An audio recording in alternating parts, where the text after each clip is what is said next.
All right, so in the next part, we're getting into some simple um, thermodynamics. That's not too scary, though, at least the part we're dealing with. The average kinetic energy, so KE for kinetic energy, sometimes average will have a bar on top, but we'll just put KE.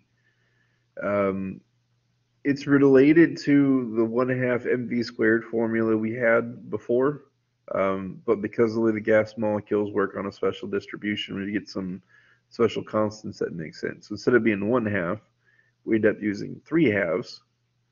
Then we have something called Boltzmann's constant, and then we need to multiply by the Kelvin temperature, which conveniently is already set. So the only thing we really need is the Kelvin temperature. These other things, 3/2 is just 1.5, and then K is constant. That's always the same number. So we look at this.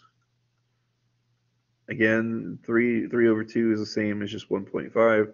Boltzmann's constant, you check it on the formula sheet or find it in the book. 1.38 times 10 to the negative 23, and that's joules per Kelvin, capital K, Kelvin. So that's where you see why we need the Kelvin temperature. We're going to cancel here Kelvin and Kelvin. Joules left over, which is great. That thing's just a number, so it doesn't get in the way. And you do have to be careful. We haven't done scientific notation in a while, potentially, but make sure you type in carefully. Run that through a calculator. 4.5954, so probably 4.60 times 10 to the negative 21.